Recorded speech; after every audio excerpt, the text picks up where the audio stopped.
தென்னாடுடைய சிவனே போற்றி, எந்நாட்டவர்க்கும் இறைவா போற்றி, ஈசனடி போற்றி, எந்தையடி போற்றி, தேசனடி போற்றி, சிவன் தேவடி போற்றி. வணக்கம். ஆலயம் தொழுவது சாலவும் நன்று என்பது ஆன்றோர் பழமொழி. இன்று நாம் வரலாற்று சின்னங்களையும் பல வரலாற்று சிறப்புகளையும் கொண்ட புதுக்கோட்டை மாவட்டம் ஆலங்குடியில் அமைந்துள்ள இரண்டாவது குருஸ்தலம் என அழைக்கப்படும் அருள்மிகு அறம் வளர்த்த நாயகி சமேத அருள்மிகு நாமபுரீஸ்வரர் திருக்கோயில் பற்றி பார்க்கலாம் இந்த பதிவில். மூலவர் நாமபுரீஸ்வரர், அம்மன் தாயார் அறம் வளர்த்த நாயகி. ஆலங்குடி டவுன் வடகாடு முக்கம் பேருந்து நிறுத்தத்தின் எதிரில் கோவிலுக்கு செல்லும் நுழைவுவாயில் வளைவு நம்மை அன்போடு வரவேற்கின்றது. வடகாடு முக்கம் பஸ் ஸ்டாப்பில் இருந்து சுமார் 50 மீட்டர் நடந்து செல்லும் தூரத்தில் கோயில் உள்ளது. சுமார் 700 ஆண்டுகளுக்கு முன்பு கட்டப்பட்ட பழமை வாய்ந்த சிவாலயமாகும். திருவாரூர் மாவட்டம் ஆலங்குடியில் நவகிரக தலங்களில் ஒன்றான குருஸ்தலம் உள்ளது. நாம் பார்க்க இருக்கும் புதுக்கோட்டை மாவட்டம் ஆலங்குடியில் உள்ள இந்த சிவாலயம் இரண்டாவது குருஸ்தலமாக போற்றப்படுகிறது. கோவில் புதுப்பிக்கப்பட்டு 2024ஆம் ஆண்டு மார்ச் மாதம் கும்பாபிஷேகம் வெகுவிமர்சையாக கொண்டாடப்பட்டது. 7 நிலைகள் கொண்ட ராஜகோபுரம் மிகவும் கம்பீரமாக புதுப்பொலிவுடன் காட்சியளிக்கிறது. ராஜகோபுரத்தின் இடது பக்கத்தில் விநாயகர் தனிசன்னதியில் அமர்ந்து அருள்பாலிக்கிறார். கோபுரத்தின் வலது பக்கத்தில் கோவில் மதில் சுவரை ஒட்டி கோவிலின் தெப்பகுளம் காணப்படுகின்றது. கோவிலின் ராஜகோபுரத்திலிருந்து பார்த்தால் நேரடியாக நாமபுரீஸ்வரர் வீற்றிருக்கும் கருவறை காணப்படுகிறது. விநாயகரையும் ராஜகோபுரத்தையும் வணங்கிவிட்டு உள்ளே நுழைந்தவுடன் கொடிமரம், நந்தி ஆகியவை காணப்படுகின்றன. இங்குள்ள நந்தி பகவான் நெற்றியில் திருநீருக்கு பதில் நாமம் அணிந்திருப்பது சிறப்பாகும். அதனைத் தாண்டி உள்ளே சென்றால் சிவபெருமான் லிங்க வடிவில் நாமபுரீஸ்வரர் என வழங்கப்படும் பேரூராண்டார் என்ற திருநாமத்தோடு காட்சி தருகிறார். கொடிமரத்தின் அருகிலேயே வலது பக்கத்தில் தனி சன்னதியில் அம்பாள் தென்புறம் பார்த்தவாறு அருள்பாலிக்கிறார் ஸ்ரீ தர்மசம்மர்த்தினி அறம் வளர்த்த நாயகி. உள்பிரகாரத்தில் மதில் சுவரை சுற்றிலும் தனி சன்னதியில் கோஷ்ட மற்றும் உள்பிரகார தெய்வங்கள் காணப்படுகின்றன. அவற்றைப் பற்றி பார்க்கலாம். உள்பிரகாரத்தில் மற்ற கோவில்களில் இல்லாத சிறப்பாக ஆதி காலபைரவர் மற்றும் காசி காலபைரவர் என் 2 பைரவர்கள் அருள்பாலித்து வருகின்றனர். அதனையடுத்து ஸ்ரீ சூரியன் அருள்பாலிக்கிறார்.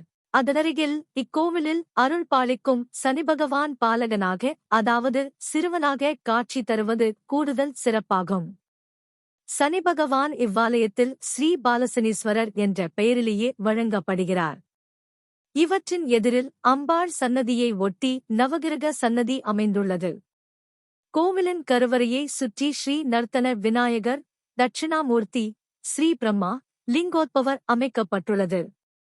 ஸ்ரீ ராகு கால துர்க்கையம்மன் தனி சன்னதியில் வீற்றிருந்து பக்தர்களுக்கு அருள்பாலிக்கிறார். உள்பிரகாரத்தில் மாணிக்கவாசகர் தனியாக காணப்படுகிறார். அவருக்கருகில் ஸ்ரீ திருஞானசம்பந்தர், ஸ்ரீ திருநாவுக்கரசர், ஸ்ரீ சுந்தரர், ஸ்ரீ மாணிக்கவாசகர் ஆகிய 4 காட்சியளிக்கின்றனர். அவர்களை வணங்கிவிட்டு செல்லும் வழியில் ஸ்ரீ மகாகணபதி, ஸ்ரீ ஆதிசிவன், ஸ்ரீ லட்சுமிகாமாட்சி, ஸ்ரீ மகாவிஷ்ணு, ஸ்ரீ ஆஞ்சநேயர் ஆகியோர் தனி சன்னதியில் வீற்றிருந்து பக்தர்களுக்கு அருள்பாலிக்கிறார்கள். அதனையடுத்து ஸ்ரீ வள்ளி தெய்வானே சமேதராக முருகப்பெருமான் ஸ்ரீ சுப்பிரமணியர் என்கின்ற திருநாமத்தோடு அருள்பாலிக்கிறார். சண்டிகேசர் தனி சன்னதியில் வீற்றிருக்கிறார். பொதுவாக லிங்கோத்பவருக்கு எதிரில் முருகன் சன்னதி காணப்படும். இந்த சிவாலயத்தில் ஸ்ரீ மகாவிஷ்ணு வீற்றிருந்து பக்தர்களுக்கு அருள்பாலிப்பது மிகவும் சிறப்பாகும். கோயில் பெருமைகள்.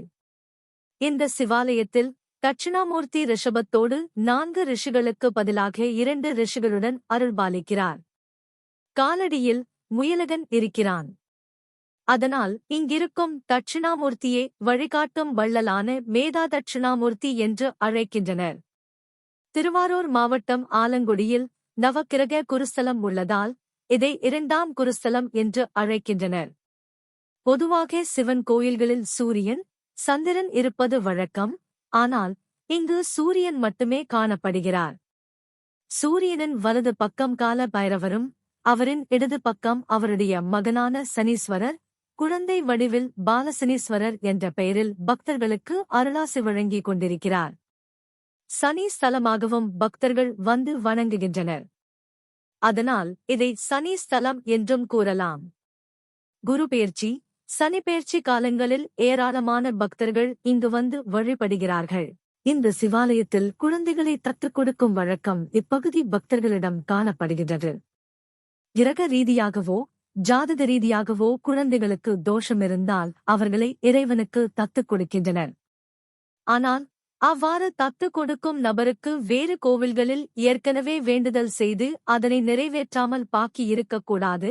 அவ்வாறு இருந்தால் அந்த பழைய வேண்டுதல்களை நிறைவேற்றிய பிறகே குழந்தையை தத்துக் கொடுக்க இங்கு வரவேண்டும் என்பது இக்கோவிலின் நடைமுறை வழக்கம்.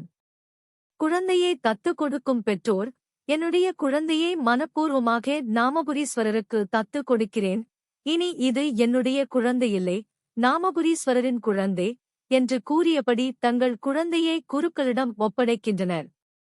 குருக்கள் அந்த குழந்தையை வாங்கி அக்குழந்தையின் தாய்மாமா அல்லது தாத்தா, பாட்டியிடம் ஒப்படைக்கிறார். குழந்தையின் திருமணத்தின் போது பெற்றோர் கோயிலுக்கு மீண்டும் சென்று சுவாமியிடம், என்னுடைய குழந்தையை சுவாமிக்கு தத்து கொடுத்ததாக கூறிய என்னுடைய வாக்கை திரும்ப பெற்றுக்கொள்கிறேன். பிள்ளைக்கு பிள்ளை என்பது போல் என்னுடைய பிள்ளைக்கு பதிலாக தென்னம்பிள்ளையை தானமாக வழங்குகிறேன் என்று கூறி தென்னங்கன்றை வழங்குகின்றனர். தென்னங்கன்றிற்கு பதிலாக தற்போது பாத்திரங்கள் மற்றும் பொருட்களை காணிக்கையாக வழங்குகின்றனர். புதன் பிரதோஷம். வழக்கமாக அனைத்து சிவன் கோயில்களிலும் சனி பிரதோஷம் சிறப்பு வாய்ந்தது. ஆனால் இங்கு புதன் பிரதோஷம் சிறப்பாக கருதப்படுகிறது. ஏனென்றால் இவ்வாலயத்தில் புதனுக்கும் சனீஸ்வரருக்கும் அதிதேவதையான மகாவிஷ்ணு, கருவறை சுவரின் பின்புறம் லிங்கோத்பவர் இருக்குமிடத்தில் மகாவிஷ்ணு உள்ளார். இதனால் இங்கு சனி பிரதோஷத்தை விட புதன் பிரதோஷம் சிறப்பாக வழிபடப்படுகிறது. புதன் கல்வி மற்றும் அறிவை வழங்குபவர் என்பதால் பெற்றோர் தங்கள் குழந்தைகளின் கல்விக்காக இந்நாட்களில் இங்கு வந்து வழிபடுகின்றனர். நந்திக்கு நாமம். மூலவர் எதிரில் அமர்ந்திருக்கும் அதிகாரந்தியின் நெற்றியில் நாமம் உள்ளது. இதன் காரணமாகவும் மூலவருக்கு நாமபுரீஸ்வரர் என்ற திருநாமம் ஏற்பட்டதாகச் சொல்கின்றனர். இவ்வாலயத்தில் மகாவிஷ்ணு நந்திரூபத்தில் சிவபெருமானை வழிபடுவதாக ஐதீகம். இதை மால் விடை என்பார்கள். மால் என்றால் மகாவிஷ்ணு, விடை என்றால் எருது.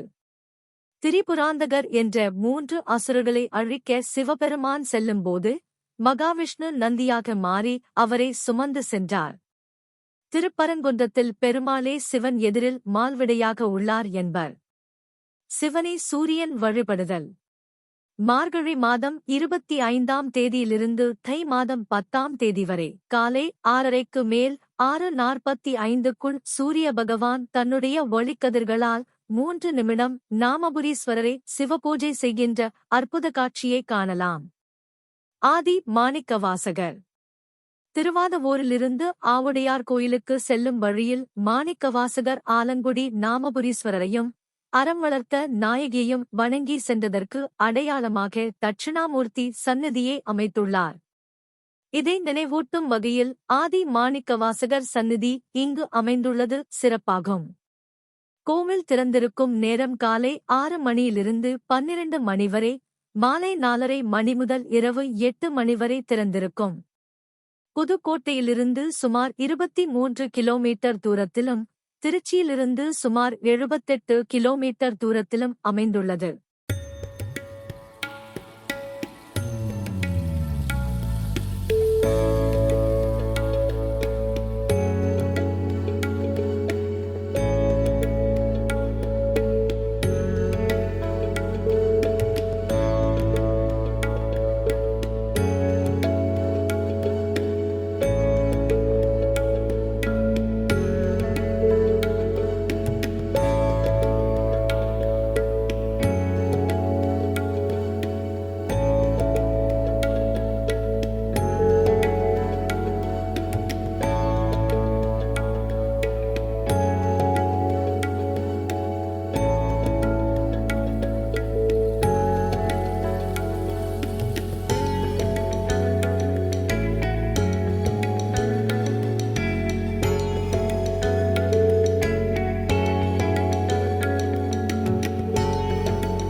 இந்த பதிவு உங்களுக்கு பிடித்திருந்தால் ப்ளீஸ் சப்ஸ்கிரைப்.